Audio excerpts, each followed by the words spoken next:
The metal doors of the council chamber opened with a loud crash. Commander Lee Hunter walked inside, her boots making heavy sounds on the crystal floor. Her armor was black and burned. Smoke still came from the metal plates on her shoulders. Her helmet was cracked down the middle, but she kept it on. The alien beings in the chamber turned to look at her. They had never seen a human before. Most of them were tall and made of living crystal. Their bodies shined with blue and purple light. Others looked like floating balls of fire. Some had too many arms and eyes that glowed green dot. Hannah stopped in the middle of the huge room. Above her head, the ceiling was clear glass. Through it, she could see space and stars. She could also see her fleet. What was left of it, the ships hung in the darkness like broken toys. Some had holes in their sides. Others were missing pieces. All of them were dark and quiet now. Hannah counted them without looking up. She knew the number by heart. 3,000. Ships. Only 3,000 left. Human, a voice said. It came from everywhere at once. The sound made the crystal walls shake. You have no right to be in this place. Hannah looked toward the big chair at the front of the room. Something sat there, but it was hard to see what it was. It looked like a small sun made of white light. When it spoke, the light got brighter. I am Veltar, leader of the Galactic Defense Council, the being of light said. This chamber is sacred. Only proven warriors may stand here. Only those who have earned the right through years of service. Other voices joined in. The crystal beings made sounds like breaking glass. The fireballs hissed and crackled. The many-armed creatures clicked and buzzed. Humans are new, one of them said. They know nothing of war. They have fought no battles. Said another. They have won no victories. Hannah did not move. She did not speak. She just stood there and let them talk. Her hands hung at her sides. One hand was missing 2 fingers. The other had burns across the palm. A tall crystal being stood up. Its body was green and smooth like glass. Your species has been in space for less than 100 years, it said. We have fought the Void Swarm for 1,000 years. What could you possibly teach us about war? More voices rose up. They got louder and angrier. Humans are weak. Humans are small. Humans break easily. Your ships are crude and ugly. Your weapons are simple. You do not belong here. Hannah waited until they were quiet. Then she lifted her head. Under her cracked helmet, her eyes were dark and tired. She had not slept in 3 days. She had not eaten real food in a week. But her voice was steady and strong. Tell that to the 40,000 dead behind me, she said. The chamber went completely silent. Even the humming of the air system stopped. All the alien beings stared at her. Veltar's light dimmed. What did you say? The crystal being asked. Its voice was smaller. Now, Hannah turned around slowly. She looked up at the clear ceiling. Through the glass, they could all see her fleet. The ships looked tiny against the stars. But there were so many of them. 40,000 ships, Hannah said. That's how many followed me. 40,000 crews. 40,000 captains. Some of them were soldiers, some were not. Some were kids who lied about their age to join. Some were old people who should have stayed home. She turned back to face the council. They came anyway. They came because someone had to. They came because the Void Swarm was winning. They came because you were losing. Veltar's light flashed bright and angry. We have held the line for 1,000 years. You've been losing ground for 50 years, Hannah said. Her voice got harder. System after system. World after world. You retreat and call it strategy. You fall back and call it wisdom. A fire being floated closer to her. You know nothing, human. The void cannot be stopped, it can only be slowed. We save who we can, we protect what we can. We stopped them, Hannah said. The chamber erupted. All the alien beings started talking. At once, their voices were angry and loud. They did not believe her. Impossible. The void has never been stopped. Humans cannot do what we could not. You lie. Hannah reached up and took off her helmet. Her black hair was cut short and stuck to her head with sweat. There was a cut across her forehead. Dried blood made a line down to her chin. "Look at me," she said. Her voice cut through their noise. "Look at my face, look at my armor. Do I look like someone who is lying?" The aliens got quiet again. They looked at her burns and cuts. They saw the damage to her armor.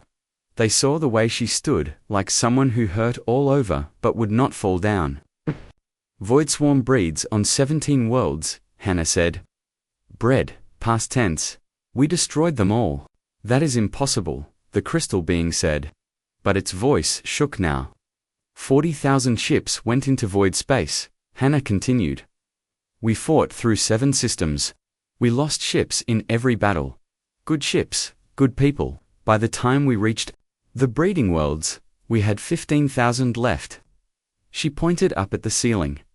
At her broken fleet, 3,000 came back. 3,000 out of 40,000. Do the math. Veltar's light dimmed to almost nothing. The cost, ... The cost was everything, Hannah said.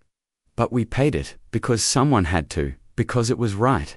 She put her helmet back on. The crack in the front made it hard to see her face.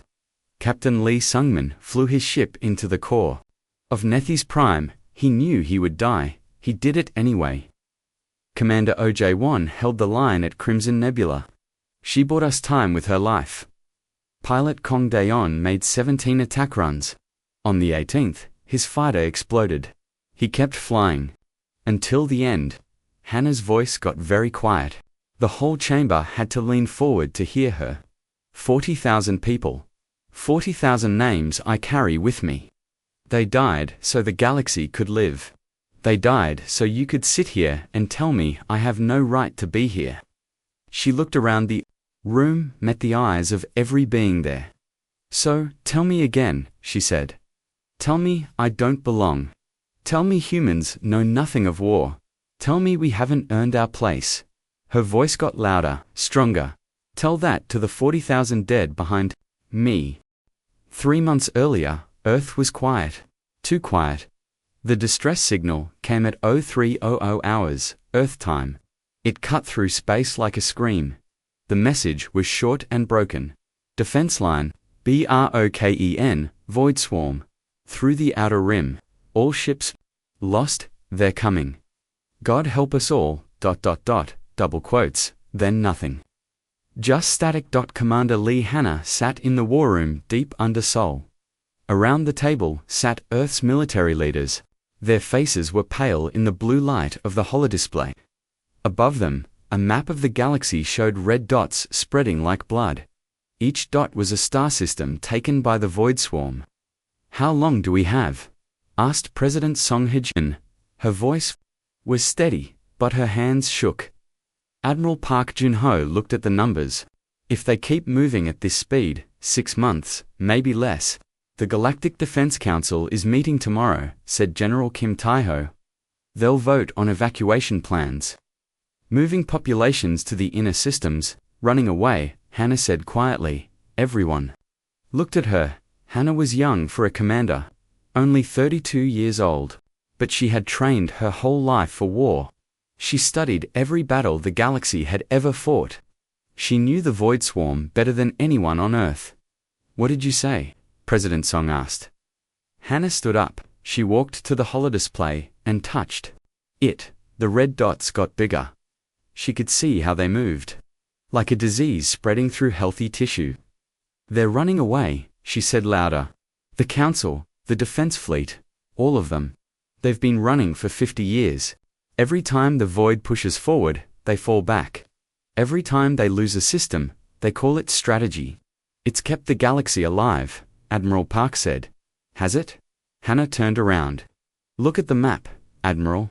Really, look. 50 years ago, the Void held 10 systems. Now they hold 300. In 10 more years, they'll hold 1,000. In 20 years, they'll reach Earth." She touched the display again. The map changed. Now it showed ship movements. Blue lines for the Defense Fleet, red lines for the Void. "The Defense Fleet always reacts," Hannah said. "The Void attacks, they defend. The Void advances, they retreat. They never attack, They never push back, they just try to slow the void down. Because attacking is suicide, General Kim said. The void-breeding worlds are too well defended, no fleet has ever gotten close. Hannah smiled. It was not a happy smile. No alien fleet, she said. The room went quiet. President Song leaned forward. What are you thinking, Commander? Hannah touched the display one more time. A new line appeared.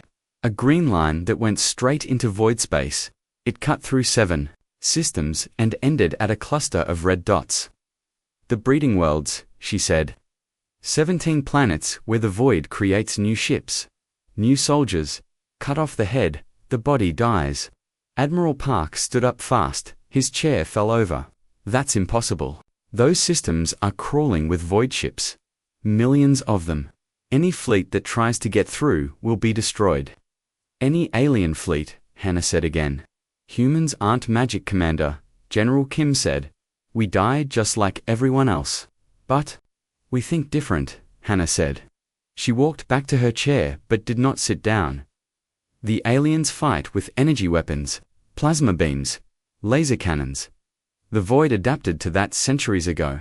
Their whole armor absorbs energy. She picked up a small metal object from the table. It was a bullet, old Earth tech. They never adapted to this, she said. President Song looked confused.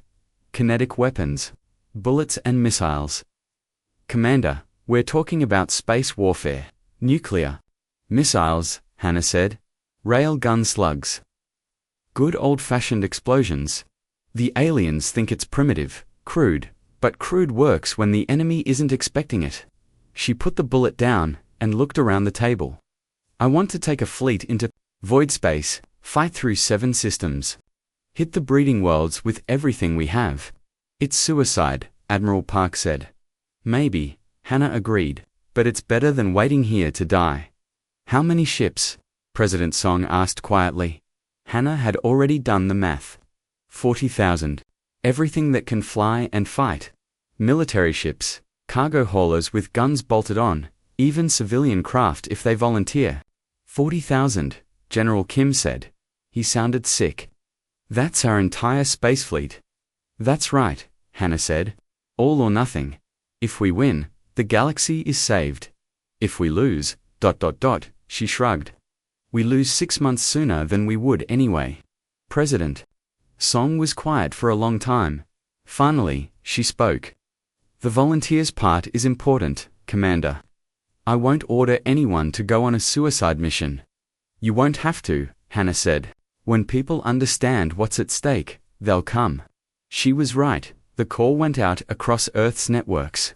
A simple message: volunteers needed for dangerous mission. Long odds. Low chance of return. Apply if interested. Within 6 hours, 50,000 applications came in.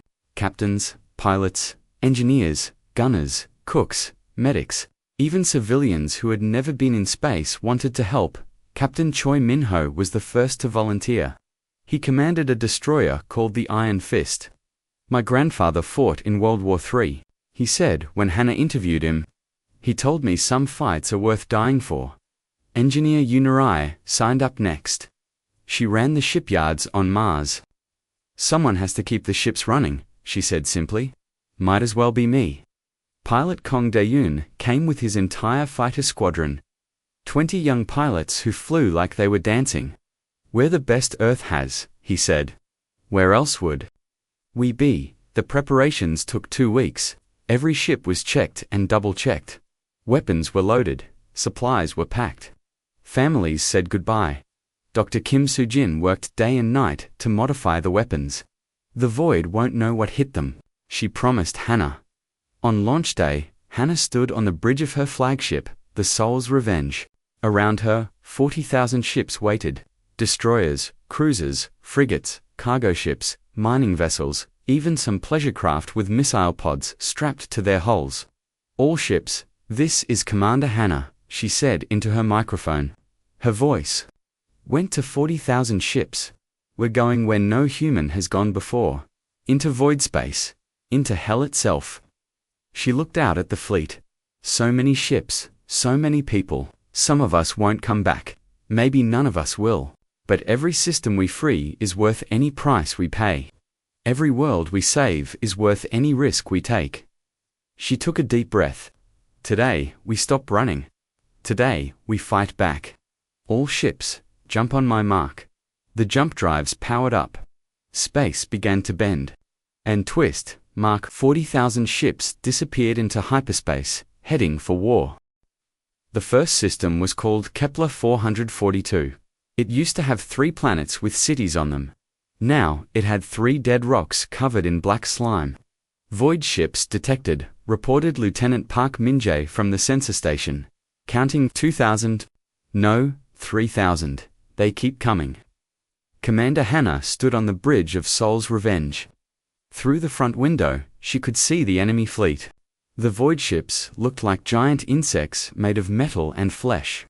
They moved wrong, like they were swimming through space instead of flying. All ships, this is Hannah, she said into her microphone. Remember the plan. We don't fight fair, we hit hard and keep moving.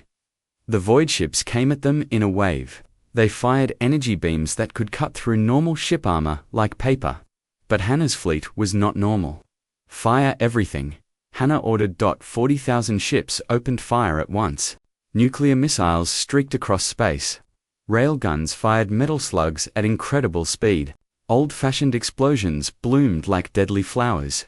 The void ships were not ready. Their armor was built to stop energy weapons.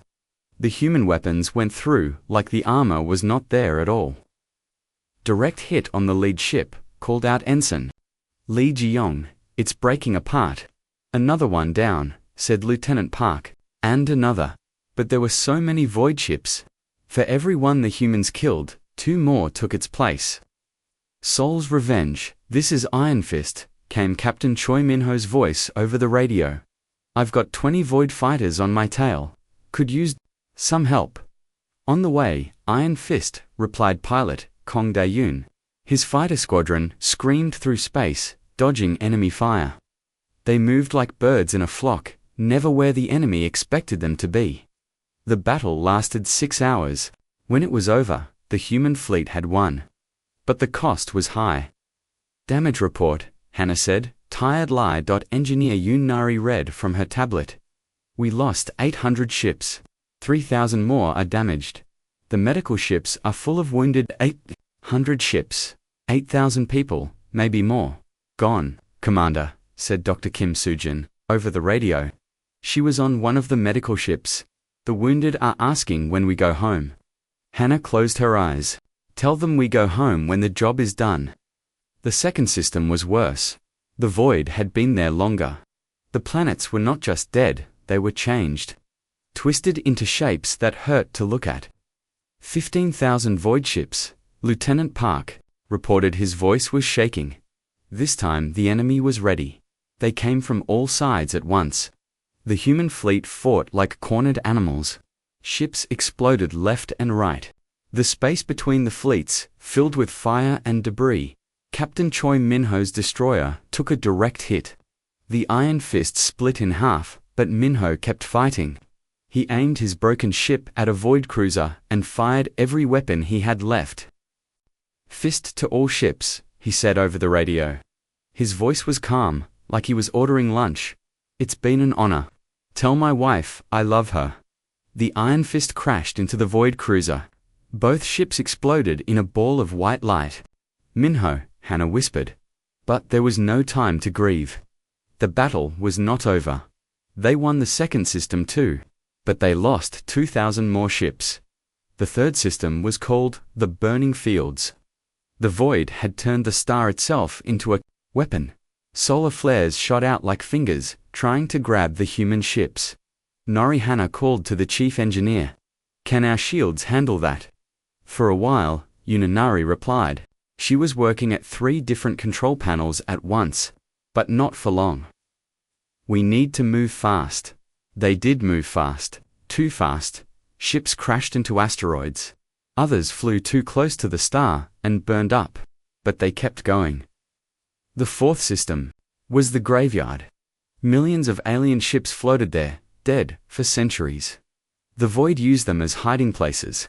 Human ships would fly past a wreck, then suddenly it would come alive with void creatures inside. It's like fighting ghosts, muttered pilot Kong Daeon. His fighter had burn marks all over it. Half his squadron was gone. The fifth system was the maze. The void had built structures that blocked sensors and communications. Ships got lost. Some were never found. By the time they reached the sixth system, they had 15,000 ships left. The crews were exhausted. Many were wounded. All of them were scared. "Commander," said Commander OJ-1, Hannah's strategic advisor. "Maybe we should turn back. We've done more than anyone expected." Hannah looked at him. Her face was thin and pale. She had not slept in days. Turn back to what? A galaxy that's giving up? People who think the best we can do is delay the inevitable. She turned to look out the window. In the distance, she could see their destination, the seventh system, the place where the void bred its army. "We came here to end this," she said. "That's what we're going to do." The sixth system tried to break them. The void threw everything they had at the humans. Ships so big they blocked out the stars. Weapons that bent space and time. Creatures that looked like they came from nightmares. Engineer Yunari worked miracles. When they ran out of missiles, she turned mining charges into bombs. When the guns broke, she fixed them with spare parts from coffee makers and air conditioners. "Human engineering," she said, wiping sweat from her face. "If it's stupid but it works, it's not stupid." Dr. Kim Soo-jin helped to.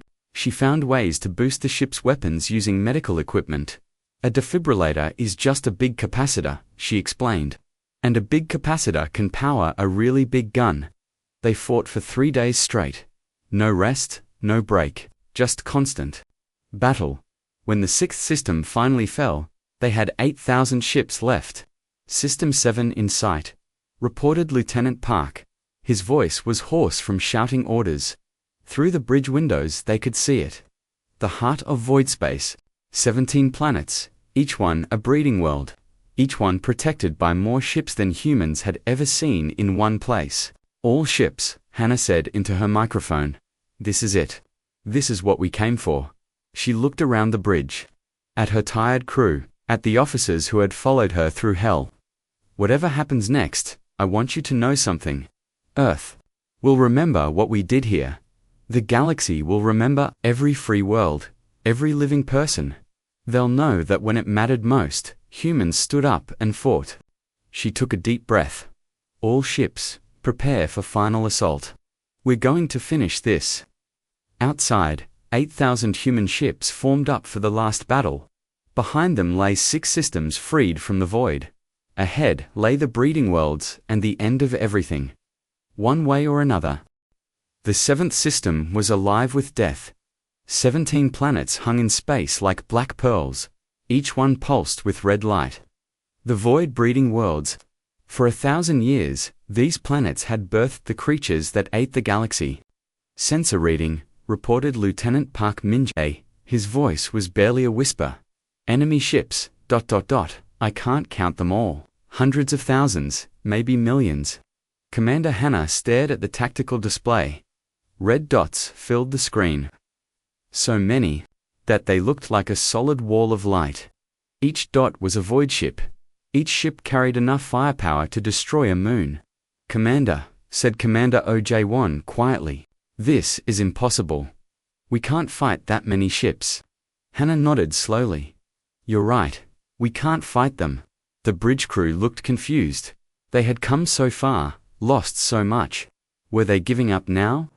"We're not going to fight them," Hannah continued. "We're going through them."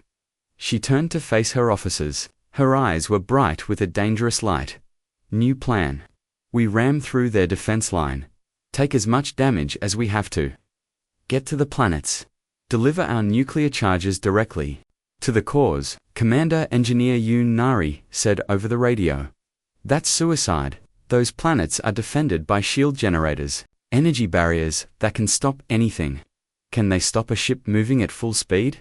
Hannah asked. Nari was quiet for a moment. "Maybe not. But the ship would be destroyed on impact."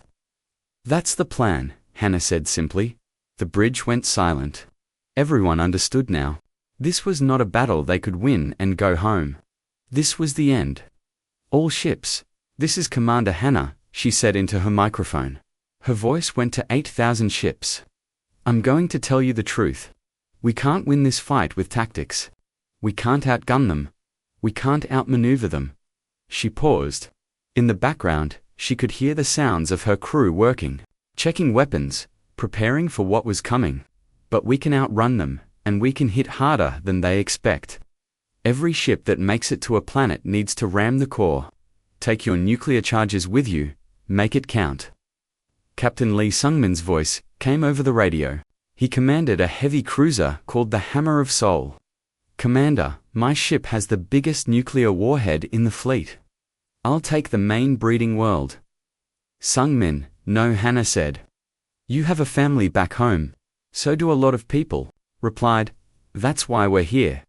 Other voices joined in, captain after captain volunteering for the suicide runs. I'll take Planet 4, said Commander Baehyun Woo. Planet 7 is mine, called Captain Chen Somin. Give me the one with the biggest defense grid, said Captain Nam Kiwon.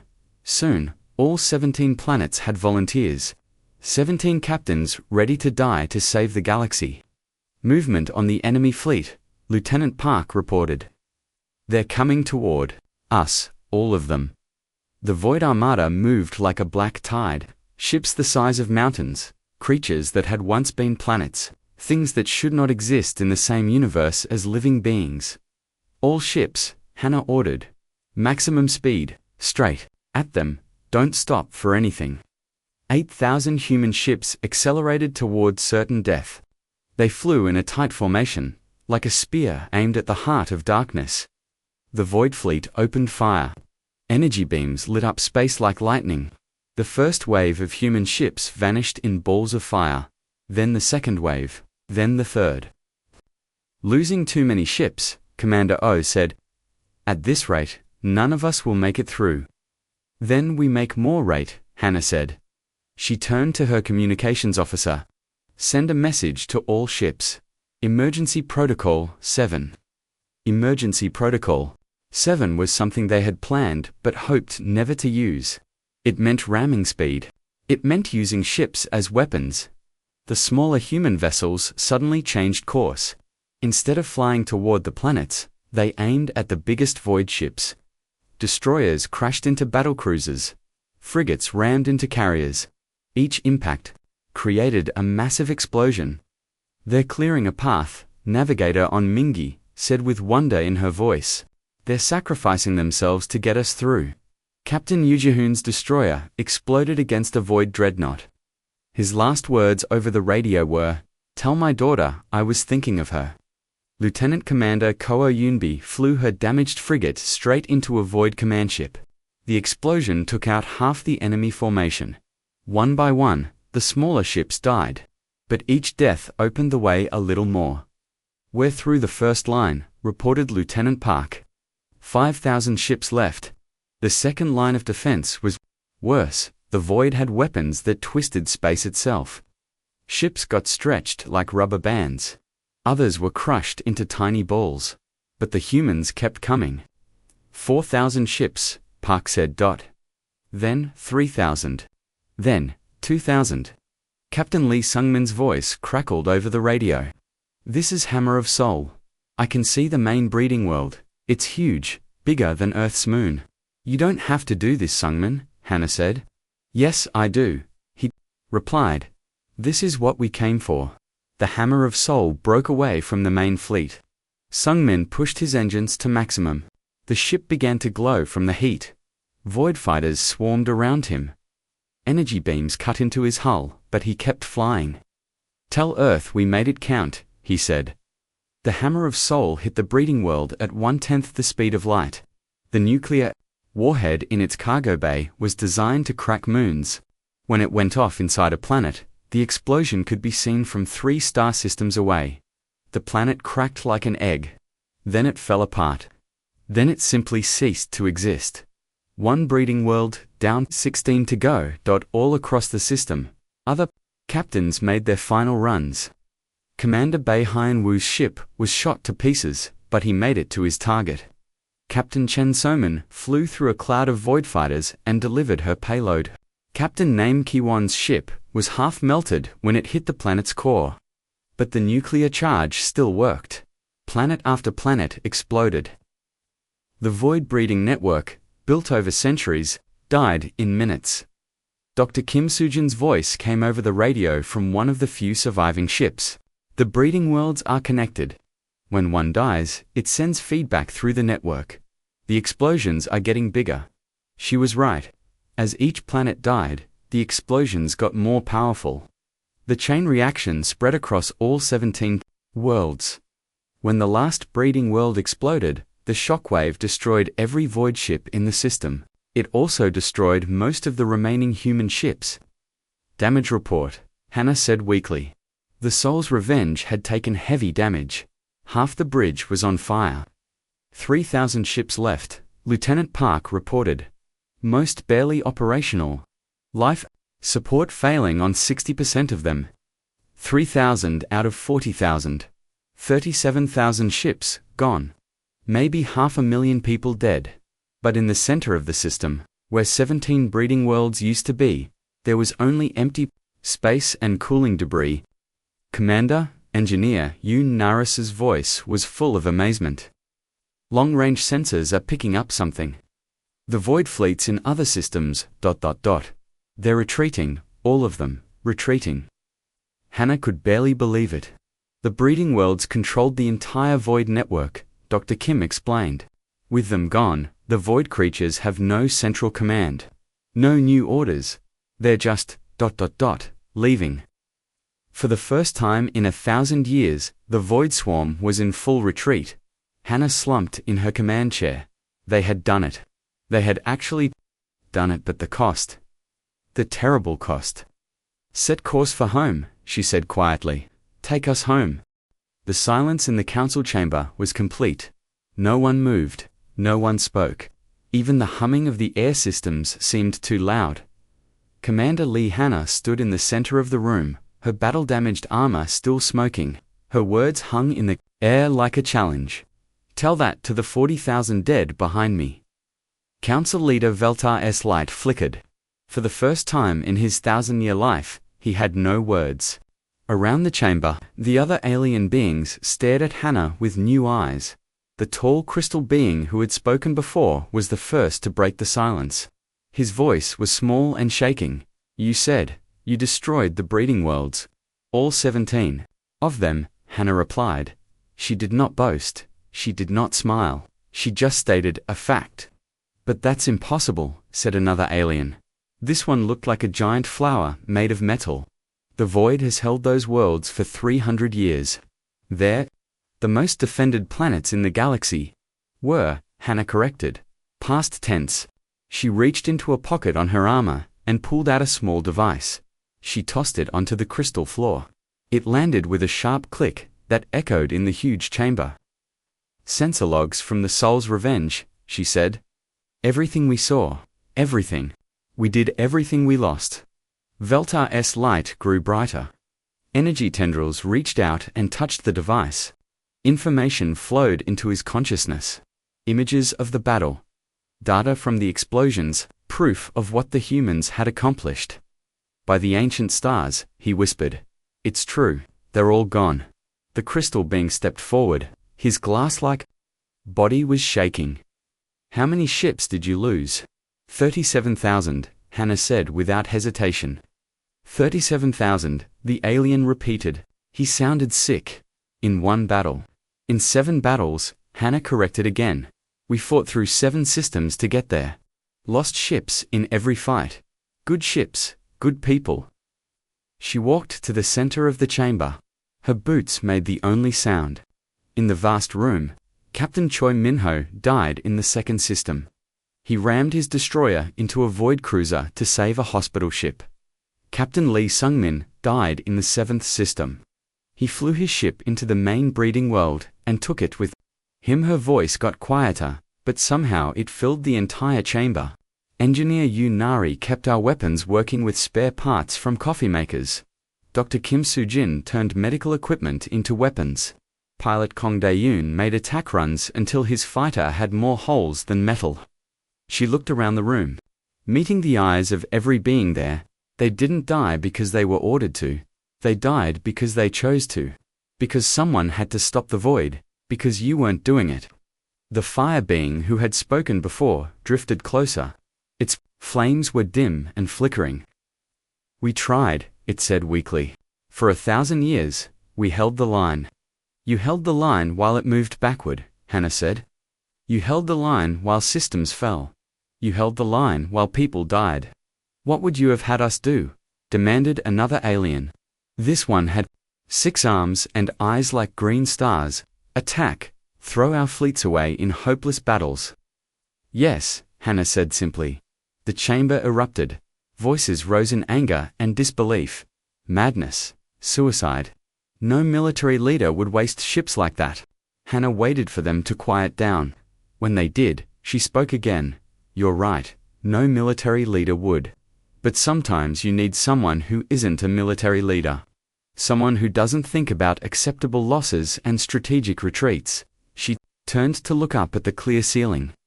Through the glass, her battered fleet hung in space like broken toys.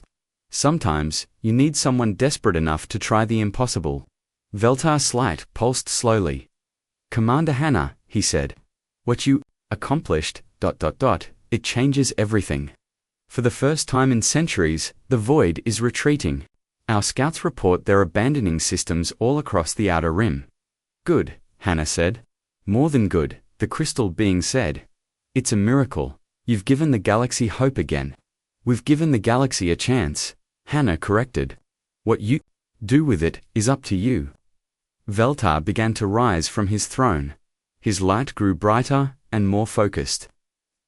"Commander Lee Hannah, of Earth," he said formally, "the Galactic Defense Council recognizes humanity's right to stand among us.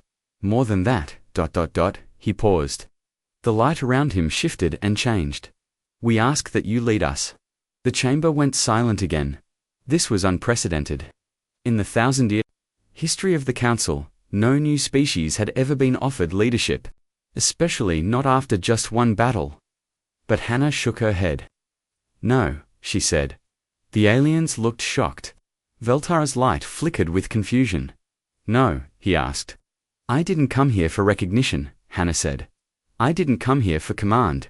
I came here to finish what we started." She walked to the great window and pointed out at space. In the distance, beyond her damaged fleet, new lights were appearing. Ships dropping out of hyperspace. "Lots of ships. Admiral Park Jun-ho should be arriving about now," she said. As she spoke, the new ships became visible.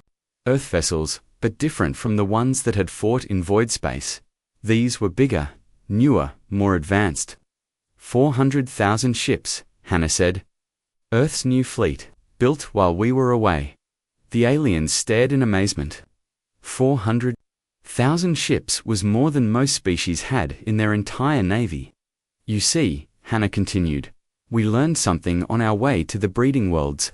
We learned that sometimes, the only way to win is to be willing to lose everything." She turned back to face the council. "But we also learned something else. We learned that Earth fights different than you do. We don't retreat. We don't calculate acceptable losses.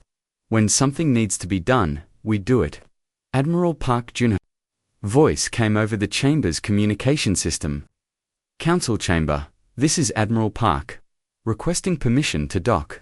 We have supplies, reinforcements, and new weapon designs, courtesy of Dr. Kim Soo-jin." Hannah smiled for the first time since entering the chamber. The void is retreating, but they're not gone. They still hold hundreds of systems. Still have millions of ships. This war isn't over. She walked back to the center of the room. "You want us to lead? Fine, but we do it our way. No more strategic retreats. No more acceptable losses. We push forward until every void ship is destroyed and every system is free." Veltar's light pulsed, with something that might have been excitement. "And if we lose ships? If we lose people?" Hannah's expression became hard as steel. "Then we build more ships. Train more people, Keep fighting until we win, or there's nothing left to fight with. She looked around the chamber one last time. That's the human way. If you can accept that, we'll stand with you. If you can't, she shrugged. Well, you can tell that to the 40,000 dead behind me. Outside the chamber, 400,000 Earthships took position alongside the survivors of the Void War, ready for the next battle, ready to finish what had been started. The galaxy had new protectors now, and they fought like humans.